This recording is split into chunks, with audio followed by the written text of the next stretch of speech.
Happy. Let's talk about some other games. I hope you like these other games we have to show. I do. All right. Celtics hosting the Wizards. First quarter, Celtics up 13. I tell you what, they better win this game. Paul Pierce was right. This is a must-win for the Celtics. Well, they were up big, and then as tends to happen, things got a little more evened up. Right now, they're only up 4 at the half. Ooh, okay, twin. Still in the air. Spencer Dinwiddie is back. That's right. That's right. Hosting the Hornets. Got that new money. First quarter, The Nets down 1. Buffaloes. He back in his bag. You know what? can tell he been grinding. He didn't post his shoes on Instagram today as he usually does, so I'm a little concerned. Spencer is dope on Instagram. Well, yeah. The shoes are also a big part of that. Right now, though, Hornets up 12. End of the third in that one. Bulls. Get out of there while you can, Kimball. Let me see some Trae Young. Let me see some Trae Young. Second quarter, Hawks up 5. Trae been, ooh, you talking He about. shot that from Alpharetta. Oh, he's doing ballin'. that Rookie of the Year late. Remember when people was keying about the Doncic trade? He been balling recently. I wasn't keying. Oh, here we go. First and second year players in the league, I must give them props. They playing really well across the game. And some news today. Spurs and Pau Gasol agreeing to a buyout for the remainder of his contract. And according to Woj, he's joining the Bucks. Because the buyout happened today, he is eligible for the Bucks playoff roster. And I was surprised he got that contract. They should have just gave it to him from the beginning and not asked him to play. Eric Bledsoe and the Bucks have agreed to an extension. Woj reporting that this thing is worth 4 years, $70 million. He was scheduled to be one of their many unrestricted free agents, and now at least they don't have to worry about him. Some news today. You happy with both? Nice. Either? You know what? I think the Bucks had a very good day. Not only extending Bledsoe, who I think is the second most important player on their roster. It's a big deal outside to of say Giannis. And they have some good ones, obviously Middleton, but what he does cannot be replaced with anybody else on the roster. But that Pau Gasol move was pretty good, too. It was. It unlocks Brogdon. They have a combination guards in their backcourt. Lopez is going to get them shooting up front. Mirotic is going to give them shooting as well. Greek Freak has a chance to have a big game tonight. See, he can have a Heisman moment like James Harden had last night. And now there's an opening in the Spurs roster. Oh, okay, you know what? You guys You going to play with him? Look for fun in the Lakers. Oh, tough matchup tonight. They will be facing this Bucks squad. What is all this? Anthony Davis thought he was already playing with him. He just threw the ball right to him. You ain't playing with him yet, AD. Okay, let me see what you got. All right, different chains. All right. This has become quite the fashion show. I like what you did there. Lately. Yeah, oh, yeah. 2 of the chains. I didn't even do it on purpose. Rapper, go to the league. I'm hip without trying. Yay. Tonight's Going Places brought to you by Toyota. Jalen, talk to me about some Kawhi Leonard. If Toronto wants to go places like the NBA Finals, it's going to have to be off the productivity of Kawhi Leonard. He can do it in all phases. You see him working it off the curl action, knocks down the mid-range jump shot. We know that he's having a career high in points and rebounds. He's a lockdown defender. Kawhi Leonard is going to drive the Toronto Raptors to their destiny. Yes, he is. But let's talk about the acquisition of Marc Gasol. To me, very, very underrated, the acquisition of him. I mean, he's able to do it all. He can score in isolation situations. You can give it to him. He can post up. He can pass. He can shoot. He picks. He rolls. He pops. There's nothing that he can't do. He's a veteran. He's a professional. And he's been a Defensive Player of the Year. So this is a guy, how about the luxury of having a lineup where you can start him sometime against bigs like they did against Nurkic, and then Serge sometimes against small, fast teams. So the Toronto Raptors are in a good position. Both Gasol brothers moving on up. Had a nice second half of the year. Kawhi, 2 of his game-high 18 points. Second half action coming back with Mark. Foul that, though. Kawhi stayed faithful to the Braves. People came back around. We don't just have to guard other teams have to guard us. James says, give me that! CJ raising a triple, yes! I think we just had the mentality that we got winners. Kyle Lowry from deep. Damian Lillard from the outer limits. What we've been able to accomplish as a group is working for us. I'm rare. For a really long time, Albert Einstein was credited for defining insanity as doing the same thing over and over again and expecting a different result. He actually never said it. I know, it's weird. Now, do you throw away all those inspirational posters, T-shirts, coffee mugs, or keep them knowing they don't actually make you any better? 29 NBA franchises face the similar choice every season. Keep what wins or make room for a championship run. Not an exact science, but I do wonder what Big Al would say about the Trailblazers and Raptors. I know what I would. The Trailblazers and Raptors have been two of the more successful franchises in the league, in the first 82 games, that is. Over the last 2 seasons, both teams were built around 2 stars, fueled by great fans, positive regular seasons, and subsequent postseason disappointments. But new season, new approach, right? Portland's second straight first-round sweep out of the playoffs resulted in very little. Their all-star backcourt of Damian Lillard and C.J. McCollum are intact. Terry Stotts remains at the helm and working with a very similar, if improved, cast in the front court. Wash, rinse, repeat. Of course, even if the Trailblazers could get past the first round, it might come down to physics, the unstoppable force called the Warriors. For the Raptors, it was the immovable object known as LeBron, whose Cavaliers swept away Toronto's last 2 playoff runs in the second round. When James did move out west, the Raptors seized the day, trading Kyle Lowry's BFF DeMar DeRozan for Kawhi Leonard. But Toronto's risk requires an immediate reward. Kawhi is eligible to leave town on July 1st, and with only 1 more year left on Kyle Lowry's deal, if not now, it might be a while up north. So Portland stayed the course, and Toronto went for the fences. Yet, here we are again, 2019, and the Blazers are 5th in offense in the league, while the Raptors are right behind at 6th. The Raptors, 5th in net rating, Blazers, 8th. And in terms of true shooting percentage, Toronto 6th, Portland 11th. So here we go again. 2 stars, fans still going nuts, top teams in their conferences, and headed for the postseason. Will it lead to a different result or just more torturous insanity? So according to ESPN's Basketball Power Index, also your brains, the odds favor the Raptors in the top-heavy East to make a deep run over the Blazers in the West. In fact, Raptors have the 3rd best odds in the league. They're also the subjects for the latest installment of This or That. Here they come, yo. Here they come. Here they come, yo. Here they come. Here they come. This or that. Here they come. This or that. This or that. This or that. This or that. This or that. This or that. You could get with this, or you could get with that. You could get with this, or you could get with that. You could get with this, or you could get with that. I think you get with this. This is kind of fat. You could get with this, or you could get with that. You could get with this, or you could get with that. You could get with this, or you could get with that. I think you get with this, cause this is where it's at. I figure, why don't we break down these 2 teams to just binary situations? So we're going to start this, Chauncey, and you're going to kick it off. Who would you take in a 7-game series, the Blazers or the Raptors? The Raptors. I would take in a 7-game series, yes. I just think they're a better basketball team. Okay. I'll take the Raptors as well, based on the 2 teams' regular season records, meaning they'll also have home court advantage if this was a 1 through 16 seeding, and these Western Conference team is playing against the one in the East. And you think the Kawhi Leonard, the difference. Okay, that's fine. More entertaining to watch, Jalen, you first. Blazers or Raptors? More entertaining to watch? The Blazers. Okay. The Raptors are a working man's team. You know, they do all of the dirty work. They give up a good shot to get a great shot. I've seen Dame and CJ both score 40 points in less than 30 minutes in the game. I'll take the Raptors. I knew you would. Guess why? Blue collar Defense. friend. Blue Yeah. They play defense. They share the basketball a little better. Yeah, but when they come on it, They have a guy like Siakam who is emerging that nobody really knew about, but he's balling. Yep. Maybe the most improved player. I'm going with the Raptors. I stay up too many nights to On watch brand. the Blazers at 10:30 Eastern.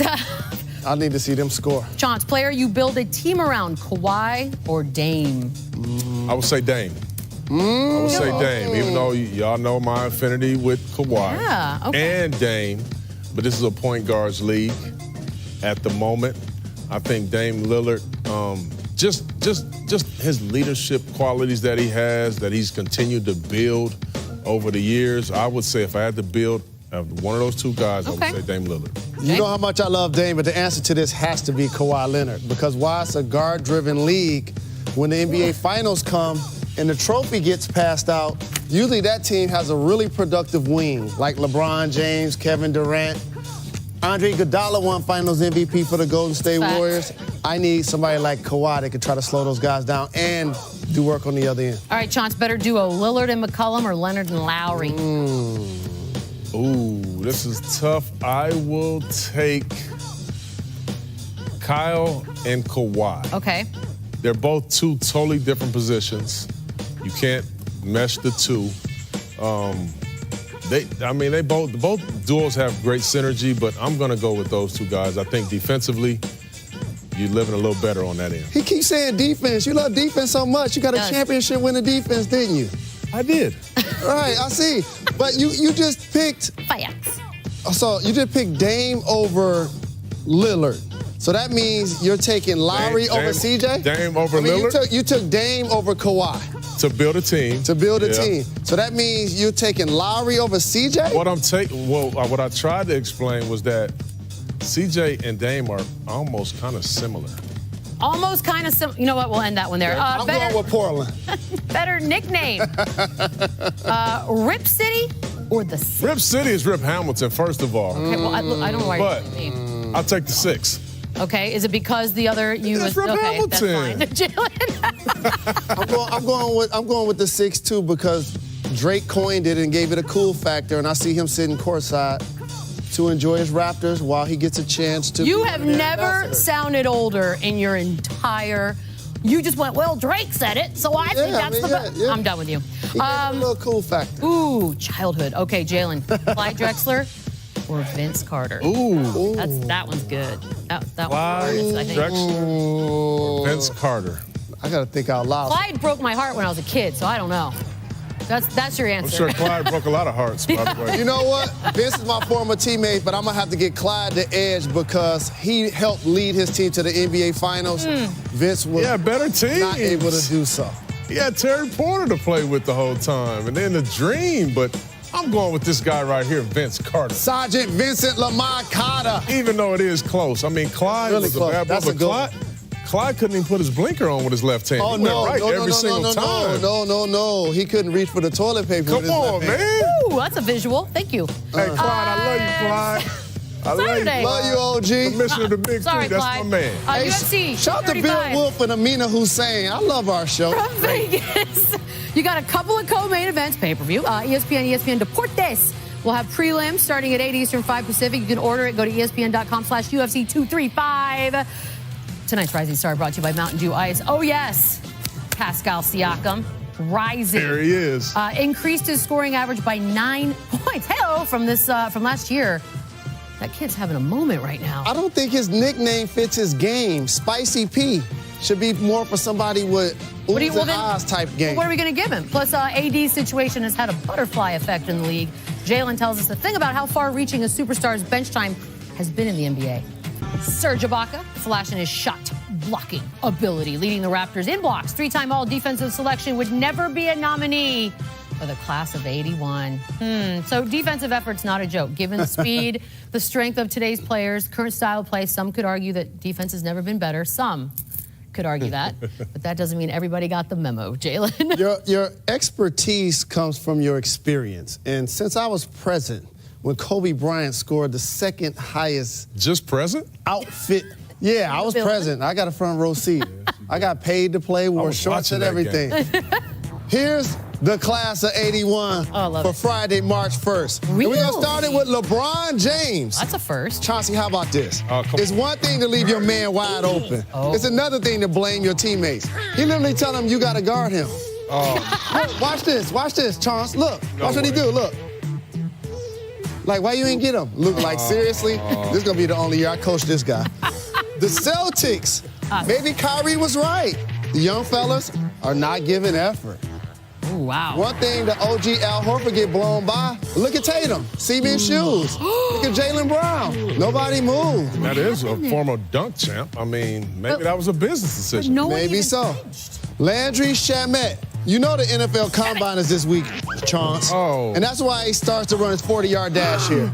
Check him out. As Donovan goes into the bag. Oh, he was trying, Jalen. Bang, bang, bang. He tried, though. He tried. Well, at least Murray's 5'10". Who's All right. What match? Corey Brewer. I'm happy to see the fella back in the league. It's hard to stop Giannis. It's even harder when you take your eyes off Come of on, him. Pookie. Come on, you can't do an eye joke right now. That's my math teacher right there, man. That's not right. Out of sight, out of mind. Out of sight, out of mind. Here we got CP3, one of the best defenders in the game. Uh-oh. There is such a thing, however, to too much defense. Look what he do to this OG at the front row. Look, he took the ball from him, Come on, CP. You got to do that on the road, not at home. You can't do that to the elderly fella that's sitting front row at your game. Paid a lot of Look, money he was for that. showing his wife that he had the game ball. Man, he just snatched it away from him. Didn't even look twice. Russell Westbrook was nicer to the kid that touched him.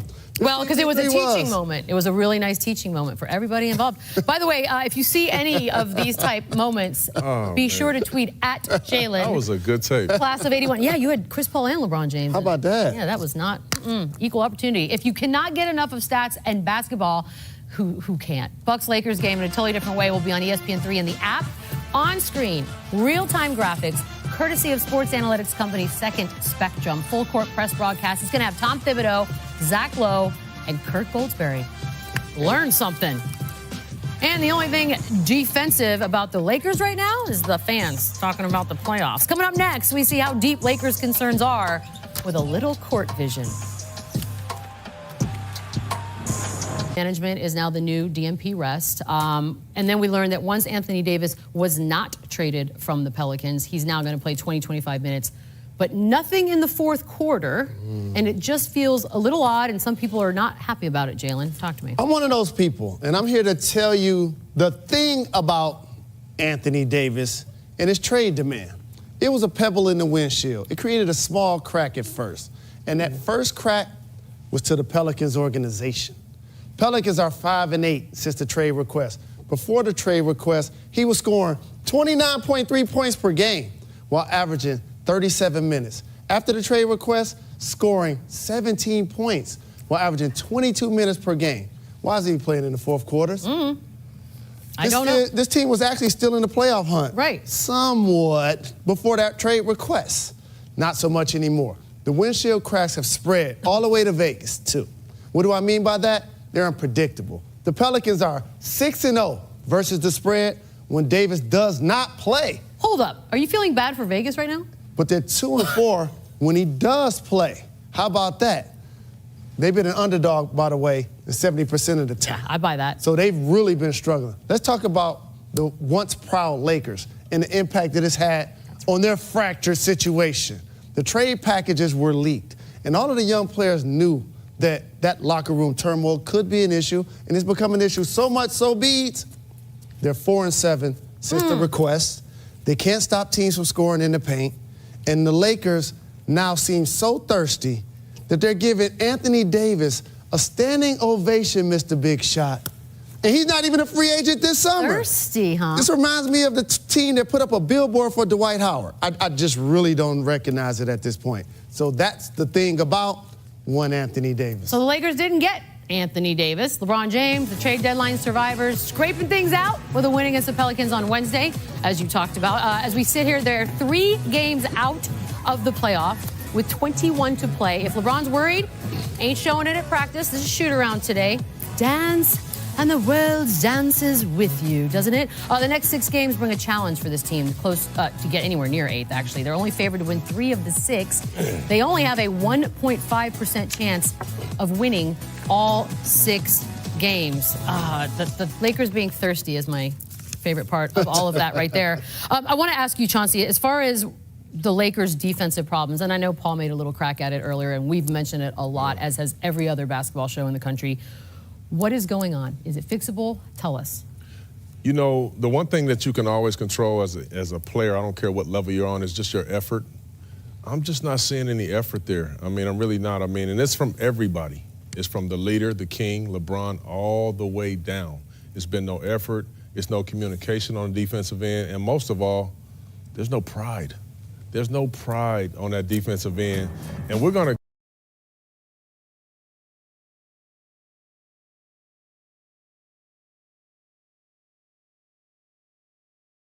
you see 2 guys rotate to the corner 3-point shooter. Wow. Now, 2 guys are going to rotate, but guess what? 2 other guys are going to run away from Joakim Noah, who's going to dunk this basketball. Joakim's my man, but he's as old as us. You can't have that. Now, look at this. Rondo gets a layup. Now, Jalen, you played in the league. Oh, my time goodness. you backpedal like this is when you had a hezzy jump shot. Right. You backpedal for defense. There's 4 guys backpedaling after a made basket. At home. And they give up a Fareed dunk. And they were losing the game. Now, look at McGee. He's saying, yeah, I got you. This is the first play of the game. Oh, dear. Look where his man is at. These could have all been on the 81 tape. I mean, honestly. Now, look at LeBron. Watch his effort right here. Now, he turns it over. He's still not in the play yet. The other three guys, there's been really no communication with the exception of JaVale McGee, who's pointing saying, look, somebody stop my man. Jalen, you started playing basketball at maybe 7, 8 years old. You learned how to stop the ball first. LeBron misses a layup right here. Now, Kyrie is further back than LeBron. Watch how this play ends up, Jalen. LeBron at least wiped his chest. First of all, LeBron's not even in the picture yet. Putting the onus and the pressure on KCP to have to decide. Do I go run to Kyrie? Oh, but I forgot. There's a guy behind me in Jalen Brown. This is just, yes, it's maybe fixable, but it has to start with some effort. Look at all of these NBA ranks right here. 30th, opponents' points per game. 29th, point differential. 30th of points for the opponent's three-point shots. And 28th for those are ugly transition baskets. Okay, look. That's just crazy. So LeBron James has obviously earned equity. He is arguably one of the best players have ever played the game. But at some point, you got to be really, really honest about how this season is going to end up playing out. How much of it is the team? How much of it is LeBron? Well, listen, a lot of it's both. But to me, LeBron is the leader. There needs to be some more buy-in, a little more buy-in, a little more, action from LeBron on the defensive end. Because at the end of the day, listen, if we look at all of LeBron's runs and to the finals, he never played with a lot of young guys. He just didn't. He played with a lot of veterans. They built the team, veterans around him, and specialty players. Some guys are defensive specialists, some guys are jump shooters. Right. Well, this is totally different for LeBron. And he's having to carry a heavy load here. However, it is what it is. To whom much is given, much is required. And that's just what it is. Lou Walton to the rescue, because he's decided, instead of starting JaVale McGee or even Tyson Chandler, I'm just going to start my three best players up front, LeBron James, Kyle Kuzma, and Ingram, and we're going to try to outscore teams. We're going to play at a windshield wiper pace. The floor is going to be spread, more wide open, try to create some mismatches offensively. Now, when they go against teams who have bigs that can really score, that's going to be another issue because they've given up a lot of points in the paint. But that's what they've decided to do, and it worked in the previous game. It's got to be hard, though, as we get older, to